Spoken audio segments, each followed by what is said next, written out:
그때 예수님께서 제자들에게 이런 비유를 들어 말씀하셨다. 하늘나라는 저마다 등을 들고 신랑을 맞으러 나간 10 처녀에 비길 수 있을 것이다. 그 가운데 5은 어리석고 5은 슬기로웠다. 어리석은 처녀들은 등은 가지고 있었지만 기름은 가지고 있지 않았다. 그러나 슬기로운 처녀들은 등과 함께 기름도 그릇에 담아 가지고 있었다. 신랑이 늦어지자 처녀들은 모두 졸다가 잠이 들었다. 그런데 한밤중에 외치는 소리가 났다. 신랑이 온다. 신랑을 맞으러 나가라. 그러자 처녀들이 모두 일어나 저마다 등을 챙기는데 어리석은 처녀들이 슬기로운 처녀들에게 우리 등이 꺼져가니 너희 기름을 나누어 다오 하고 청하였다. 그러나 슬기로운 처녀들은 안 된다. 우리도 너희도 모자랄 터이니 차라리 상인들에게 가서 사라 하고 대답하였다. 그들이 기름을 사러 간 사이에 신랑이 왔다. 준비하고 있던 처녀들은 신랑과 함께 혼인잔치에 들어가고 문은 닫혔다. 나중에 나머지 처녀들이 와서 주인님, 주인님 문을 열어주십시오 하고 청하였지만 그는 내가 진실로 너희에게 말한다. 나는 너희를 알지 못한다 하고 대답하였다. 그러니 깨어 있어라. 너희가 그 날과 그 시간을 모르기 때문이다. 방금 들은 이야기는 우리가 잘 알고 있는 비유입니다. 무엇에 관한 비유입니까? 하늘나라는 하고 시작하시죠. 또 하늘나라입니다. 왜 하늘나라를 또 말씀하실까요? 이것보다 중요한 게 없기 때문입니다. 하늘나라는 저마다 등을 들고 신랑을 맞으러 나간 10 처녀에 비길 수 있을 것이다. 5은 어리석고 5은 슬기로웠다. 어리석은 처녀들은 등은 가지고 있었지만 기름은 가지고 있지 않았다. 우리 등이 꺼져가니 너희 기름을 나누어 다오 하고 청했을 때 안 된다 하고 이야기합니다. 비유를 들을 때는 이 비유가 무엇을 말하려고 하는지 그걸 집중해서 봐야 됩니다. 비유를 들으면서 그 비유가 이야기를 안 하고 있는 엉뚱한 걸 물어보면 안 된다는 말입니다. 아이 5명이 기름 좀 나눠달라 그러면 나눠주지. 이건 비유를 지금 잘못 받아들인 거라는 말입니다. 흥부와 놀부에서 놀부 박이 터지면서 도깨비가 나와가 흠신 두들겨 패지요. 도깨비 눈이 몇 개였습니까? 이런 거는 그 흥부와 놀부에서 말하고자 하는 게 아니거든요. 하늘나라 비유에서 그걸 나눠준다는 것은 안 된다는 의미입니다. 복음의 끝에도 나오지만 깨어 있어라 하고 말씀하십니다. 어제 이어지는 내용입니다. 어제도 깨어 있어라. 너희의 주인이 어느 날에 올지 모르기 때문이다. 그러니 너희도 준비하고 있어라 하시면서 오늘 슬기로운 5 처녀, 어리석은 5 처녀 이야기를 들려주시거든요. 깨어 있어야 된다. 근데 확실한 거는 슬기로운 처녀도 어리석은 처녀도 다 잠들어 있다는 말입니다. 이건 뭘 말하겠습니까? 그 날과 그 시간을 맞추겠다고 하는 것은 어리석은 짓이라는 말입니다. 못 맞춘다는 말입니다. 그럼 어떻게 해야 된단 말입니까? 그러니 준비를 해 놓아야 된다는 말입니다. 그 준비는 나눠줄 수가 있는 준비가 아니라는 것이죠. 기름이 모자란다고 해가지고 기름 좀 나누어 다오 해가지고 나눠줄 수가 없는 겁니다. 성당 다니는 우리하고 성당 안 다니는 사람들하고 차이가 뭐겠습니까? 유다인들은 표징을 요구하고 그리스인들은 지혜를 찾습니다. 그러나 우리는 십자가에 못 박히신 그리스도를 선포합니다. 첫째 독서에 나오는 말씀입니다. 우리 신앙인은 십자가에 못 박히신 예수님을 선포할 뿐입니다.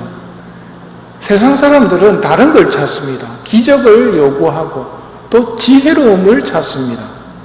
우리는 십자가에 못 박히신 그리스도를 선포합니다. 십자가에 못 박히신 그리스도, 죽음을 이야기한다는 말입니다. 세상 사람들은 죽음 이야기를 듣기 싫어합니다. 죽을까봐 벌벌 떱니다. 그런데 우리는 죽음을 이야기합니다. 어떤 죽음이냐면 십자가에 못 박히신 그리스도, 예수님의 우리에게 가장 큰 의미가 있는 것은 부활 사건입니다.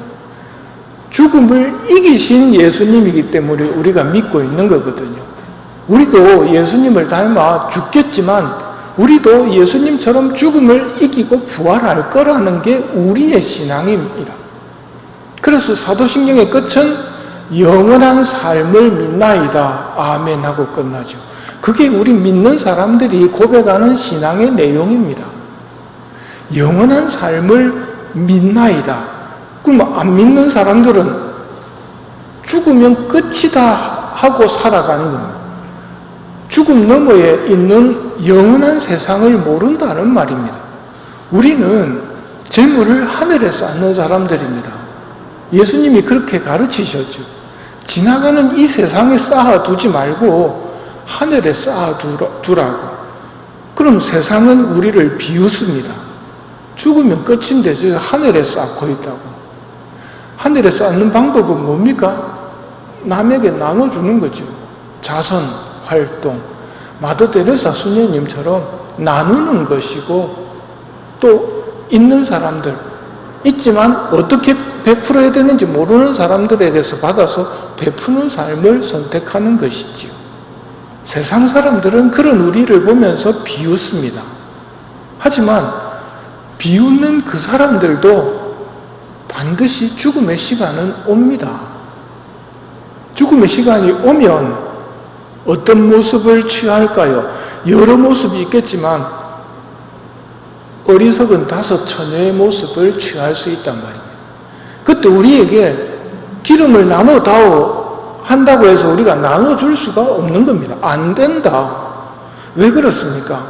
우리가 나눌 줄 모르는 마음, 편협한 마음이 있어서가 아니라 그 기름이라는 것이 죽음 너머에 영원한 삶이 있다는 믿음으로 살아낸 시간들입니다. 우리는 영원한 생명이 있다는 것을 믿고 그 삶을 살아왔던 그 믿음의 시간, 삶의 시간인데 그걸 나눠달라고 하는 것은 죽음의 순간에 불가능한 일이거든요.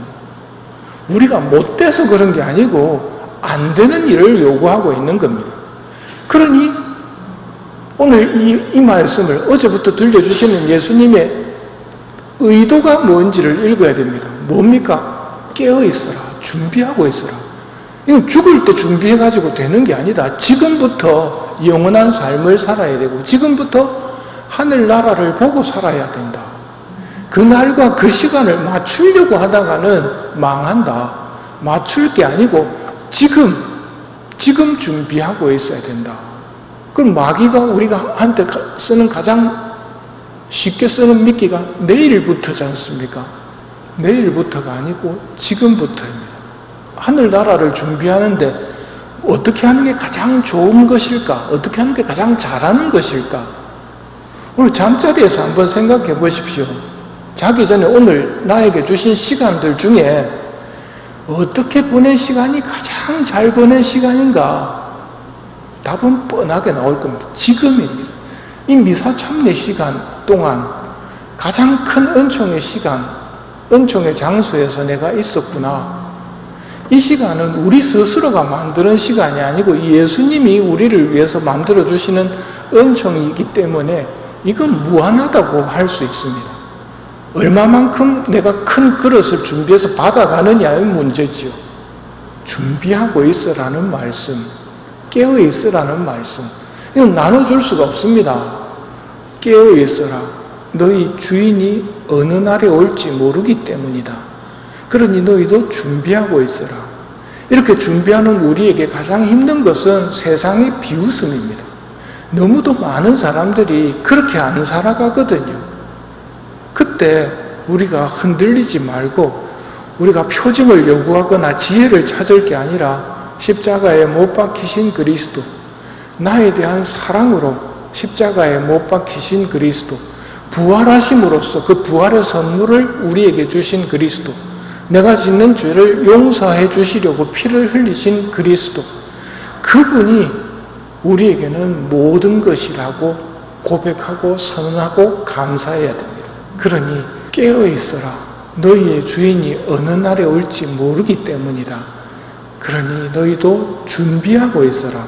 너희가 생각하지도 않은 때에 사람의 아들이 올 것이기 때문이다.